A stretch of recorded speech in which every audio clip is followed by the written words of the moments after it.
السلام علیکم۔ نیا دور کے ساتھ میں ہوں سبیع الحسنین۔ ناظرین، 26ویں آئینی ترمیم پر بات ہو رہی ہے اور تمام تر توجہ جو ہے اسی آئینی ترمیم پر مرکوز ہے۔ جب تک سیاسی جماعتوں کا اتفاق رائے قائم نہیں ہوتا اس طرح کی ترامیم نہیں ہو سکتی، لیکن جن نکات پر ان ترامیم میں اتفاق رائے ہوگا تو اسمبلی میں اس کو ٹیبل کر دیا جائے گا، سینٹ میں اور نیشنل اسمبلی میں، اور پھر اس کو پاس کر دیا جائے گا۔ لیکن اس پر پاکستان تحریک انصاف کی طرف سے بڑا اس کی اپوزیشن ہے۔ کانسٹیٹیوشنل کورٹ جو بون آف کنٹینشن ہے ان ترامیم کی، اس کو جو ہے تو تنقید کا نشانہ بنایا جا رہا ہے، اور وہ کہتے ہیں کہ ملک میں دو نظام انصاف کے پیرالل چلیں گے، لہٰذا آئینی عدالت نہیں ہونی چاہیے۔ میرے ساتھ موجود ہیں سینئر صحافی طیب بلوچ، ان سے چل کر بات کرتے ہیں۔ بہت شکریہ طیب بلوچ۔ پاکستان تحریک انصاف یہ کہتی ہے کہ یہ عدلیہ کی آزادی پر حملہ ہے اس طرح کی ترامیم، لیکن پارلیمان کے جو معاملات ہیں اس میں عدالتیں مداخلت کرتی ہیں اپنے فیصلوں کے ذریعے، تو کیا آئینی عدالت نہیں ہونی چاہیے ملک میں؟ دیکھیں سبیب، سب سے پہلی بات یہ ہے کہ میں نہیں سمجھتا کہ یہ جو ہے وہ عدلیہ آزادی پہ جو ہے وہ حملہ ہے۔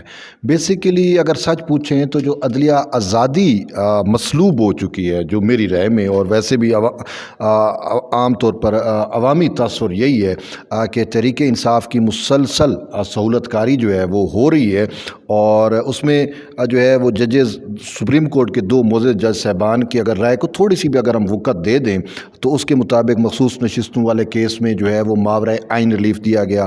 تحریک انصاف کے لیے آئین کے آرٹیکل 63A کو ری رائٹ کیا گیا، ٹھیک ہے، اور بھی بہت ساری ایسی ججمنٹس آپ کو ملتی ہیں جس سے یہ تاثر پیدا ہوا کہ ایک مخصوص جماعت کو جو ہے وہ یہاں سے فائدہ مل رہا ہے، اور اب وہی مخصوص جماعت اب جو ہے وہ کانسٹیٹیوشنل کورٹ کے قیام پہ مخالفت کر رہی ہے۔ لیکن حقیقت یہ ہے کہ دیکھیں، یہ کانسٹیٹیوشنل کورٹ کا قیام کوئی ایک دم اب نہیں آ گیا سامنے، اس کو ہمیں بیک ان دی ہسٹری جانا پڑے گا۔ پاکستان میں 2006 میں بی بی شہید کا یہ ایک ویژن تھا، بیسیکلی بے نظیر بھٹو شہید کا، یعنی کہ وہ دیکھیں وہ شہید ہو گئی، لیکن ان کے ہمیں پولیٹیکل وزڈم کو داد دینی پڑے گی کہ 2006 میں بیٹھ کے انہوں نے ویژولائز کر لیا تھا کہ پاکستان میں کیا کیا مسائل ہیں۔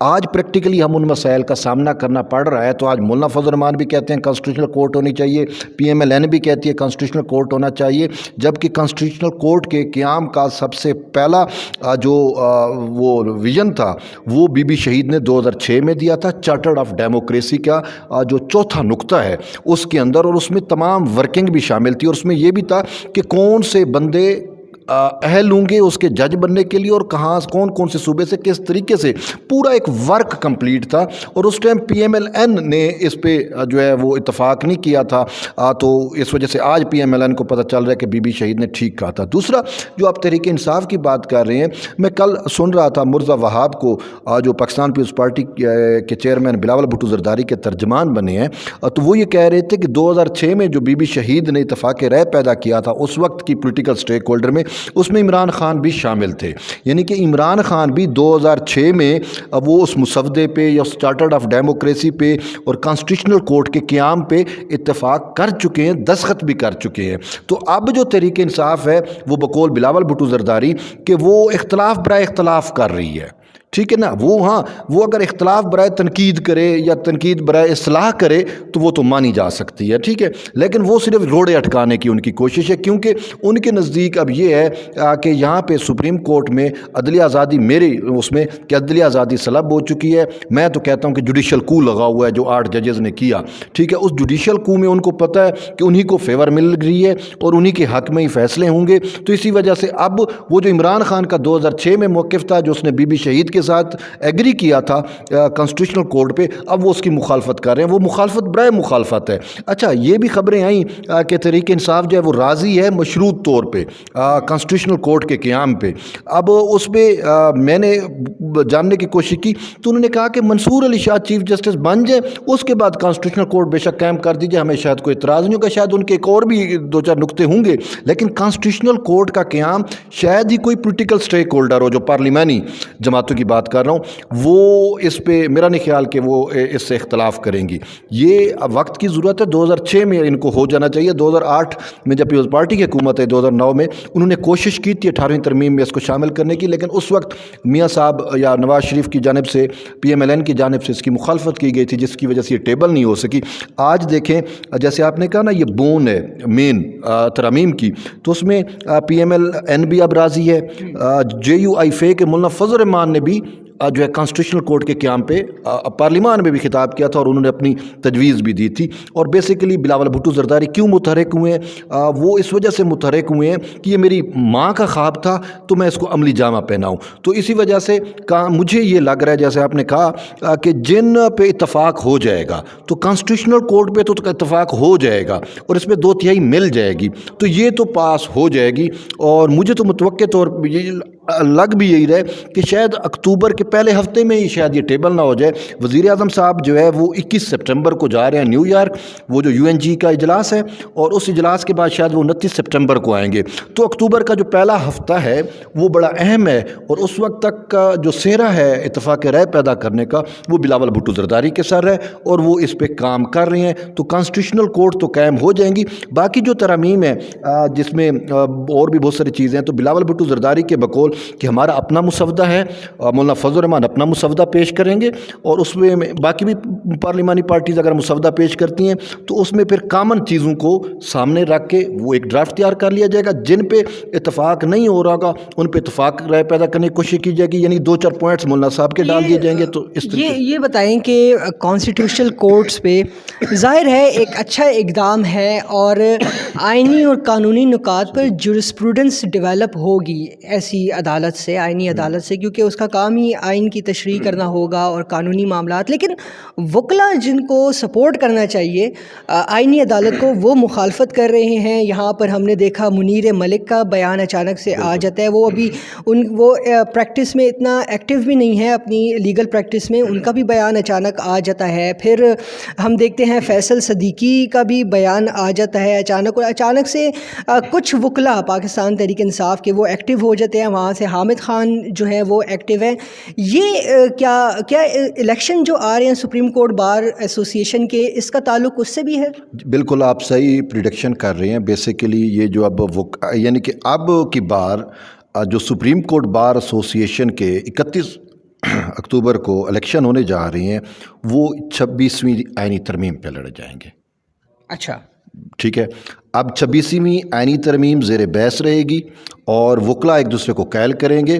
حامد خان گروپ کا موقف ہمارے سامنے آ گیا, کیونکہ وکلا پالیٹکس کی جب ہم بات کرتے ہیں تو اس میں 2 گروپ بڑے ہیں. ایک حامد خان گروپ ہے جو PTI انصاف فورم پرو PTI ہے, ٹھیک ہے, پروفیشنل گروپ ان کو کہا جاتا ہے.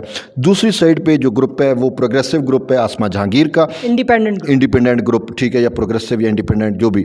تو اس میں آسمہ جہانگیر ہے, اس میں موجودہ قیادت جو ہے فروق چنیک ہے, احسن بھون ہے, اعظم نذیر تارڑ صاحب ہیں, اور کامران مرزا JUI. یعنی کہ میں اگر آپ کو مزید کلیریفائی کروں تو پولیٹیکلی ہم اگر دیکھیں تو جو PDM کی جماعتیں ہیں وہ ان کے جو لائر ونگز ہیں وہ تو آسمہ جہانگیر گروپ کے ساتھ ہیں. ماسویہ برسٹر گور کو آپ چھوڑ دیں, وہ بھی اسی کا حصہ تھے, اور آسمہ جہانگیر گروپ کا اعتزاز احسن بھی اسی کا حصہ تھے.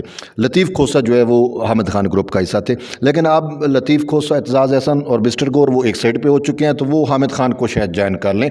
لیکن اعتزاز احسن خود آسمہ جہانگیر گروپ سے پریزیڈنٹ رہ چکے ہیں بار کے, ٹھیک ہے. لیکن خیر وہ افسوسناک چیز یہ ہے کہ 26ویں ترمیم پہ سیاست نہیں کرنی چاہیے. دیکھیں وکلا کو اپنی سیاست, اپنے کئی چیزیں ہیں, آپ سیاست کرو, ہاؤسنگ سوسائٹیوں پہ کرو, باقی چیزوں پہ کرو, اپنے وکلا کی ویلفیئر پہ کرو, باقی چیزوں پہ بہت سارے چیزیں ہیں سیاست کرنے کی. 26ویں ترمیم جو موسٹلی اس میں جو چیزیں ہیں وہ تو خود جو سپریم کورٹ بار ایسوسیشن ہے, پاکستان بار کونسل ہے, بار ایسوسیشنز کی مشاورت سے بہت ساری چیزیں اس میں شامل کی گئی ہیں. دیکھیں مجھے یہ بتائیں, ججز کی ایک اپوائنٹمنٹ پہ سب سے زیادہ اعتراض کس کو ہوتا تھا؟ بار ایسوسیشنز کو اعتراض ہوتا تھا نا کہ یہ ججز ایلیٹ کلب بن گئے ہیں, ججز جو ہیں وہ اپنے چیمبر کے ججز کو لگائے جاتے ہیں. انفارچونیٹلی آج بھی سپریم کورٹ کے 3 جج ایک ہی چیمبر سے ان کا تعلق اور تینوں دوست ہیں. لیکن یہ تو ایک نارمل سی بات ہے, اس میں کوئی اتنا بڑا مسئلہ تو نہیں. یار کتنے ہزار وکلا ہیں پاکستان میں, مر گئے ہیں باقی, کیوں ان کو موقع کیوں نہیں دیا جا رہا؟ یہ کوئی سب سے زیادہ ان کے بڑے مائنڈ تھے, اور وہ مائنڈ ہم نے انفارچونیٹلی سوری ٹو سے ہم نے ان کے دماغ دیکھ لیے ہیں. اطہر من اللہ صاحب اور منصور علی شاہ صاحب، رسپیکٹ ہے ہماری ان کے لیے، لیکن اب عوامی تاثر کیا آ رہا ہے؟ اچھا، انہوں نے جو ججمنٹ لکھی، منصور علی شاہ نے لاہور میں، جسٹس منصور علی شاہ نے لاہور میں کتنا کام کیا ہے، اپنی ہائی کورٹ میں کتنے ریفارمز جو ہیں انہوں نے انٹروڈیوس کیے ہیں، تو وہ کیوں نہ بنے یہاں پر چیف جسٹس؟ میں نے تو اس پہ نہیں کہا کہ وہ چیف جسٹس نہ بنے. میرا جو اعتراض تھا وہ یہ تھا کہ جو وکلا کہتے تھے کہ یہ اپنے ہی جج جو ہے وہ اپنے ہی چیمبر فیلوز کو لگاتا ہے. میں چیف جسٹس پہ اس کا معترض نہیں ہوں، وہ بے شک بنے، اس کو کچھ بھی وہ ان کا رائٹ ہے تو بنے، انہوں نے بننا ہے.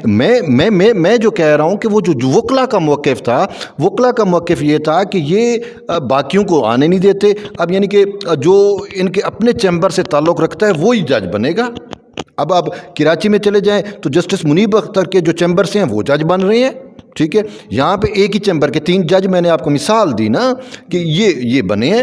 تو وکلا کا تو یہی موقف تھا. اچھا، پارلیمان والوں کا بھی یہی موقف تھا کہ بھئی یہ اپنے بھتیجے، اور یہ پوری کیلکولیٹڈ چیز ہوتی ہے نا کہ یہ پتہ ہوتا ہے 2025 میں کون چیف جسٹس بننا ہے، 2035 میں کس نے بننا ہے. وہ پوری ایک چیز کیلکولیشن کے ساتھ چلتے ہیں کہ 10 سال بعد اور 15 سال بعد پھر وہ ایک جج کا بیٹا ابھی پڑھ رہا ہوگا، وہ پھر جب پریکٹس کرے گا تو پھر اس کو ہائی کورٹ کا جج کب بنے گا، پھر وہ سپریم کورٹ تک جب آئے گا تو پھر وہ کب چیف جسٹس بنے گا. سوری ٹو سے یہ ساری کیلکولیٹڈ چیزیں ہیں. اور اسی پہ پاکستان بار کونسل نے مجھے شعور دیا اور آپ کو شعور دیا، عوام کو شعور دیا. پارلیمان میں کئی دفعہ یہ جو جسٹس اینڈ لا کمیٹی ہے پارلیمان کی، اس میں یہ بار ایسوسیشن کے وکلا جا کے جو ہے وہ منتے ترلے کرتے تھے کہ خدا را ہمارے پولیٹیکل اس کے جوڈیشری کو بچاؤ اس کی اقربا پروری سے اور اس ایلیٹ کلب سے جو ججز کا بن چکا ہے، چیمبرز کا جو بن چکا ہے. اور بڑے بڑے چیمبرز کے صرف ہی وکلا جو ہیں یا ججز وہی جج بن رہے ہیں اور باقی عام وکلا کو کوئی پوچھتا نہیں ہے. تو اسی پہ پھر پارلیمانی کمیٹی کا جو شروع میں 18ویں ترمیم کے بعد 19ویں ترمیم، یہ پورا ایک بلیک میل کر کے لیا گیا. مولانا فضل الرحمان نے بھی کہا کہ یہ چیز چینج ہونی چاہیے، ٹھیک ہے، 19ویں ترمیم ریورس ہونی چاہیے. تو یہ وکلا کی ہی چیزیں تھیں.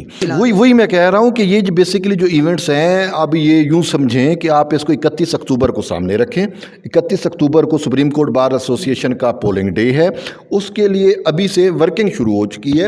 حامد خان گروپ جو ہے اپنے ووٹرز کو یہ کیل کرنے کی کوشش کرے گا کہ جی دیکھیں جی یہ عدلیہ آزادی پہ حملہ ہو رہا ہے اور یہ ایک پیرالل کورٹ سسٹم لے کے آ رہے ہیں جس پہ حامد خان کے اپنے لیڈر اتفاق کر چکے ہیں، عمران خان، ٹھیک ہے نا. لیکن وہ وکلا کو یہ چورن بیچے گا، ٹھیک ہے. اور دوسرا جو ہے گروپ عاصمہ جہانگیر والا، وہ یہ کہے گا دیکھیں اگر ہم یہ چیزیں لے کے آ رہے ہیں، یہ تو آپ کی ڈیمانڈس تھیں، یہ تو وکلا کی ڈیمانڈس تھیں. ہم تو چاہتے ہیں کہ جو عام وکیل ہے جو ڈیزرو کرتا ہے وہ بھی جج بنے نا.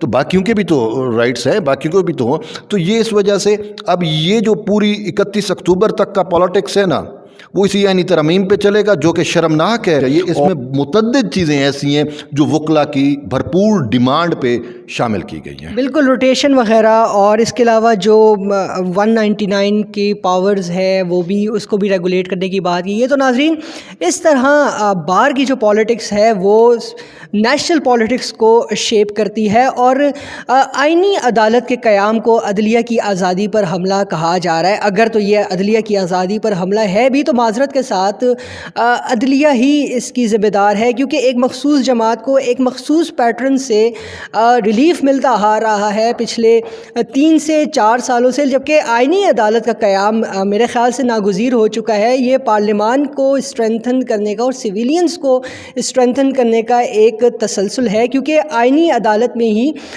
صحیح معنوں میں آئین کی تشریح ہوگی اور کسی سیاسی جماعت کو ریلیف نہیں ملے گا. بہت شکریہ طیب بلوچ ہم سے بات کرنے کے لیے. ناظرین، فی الوقت کے لیے اتنا ہی. اللہ حافظ.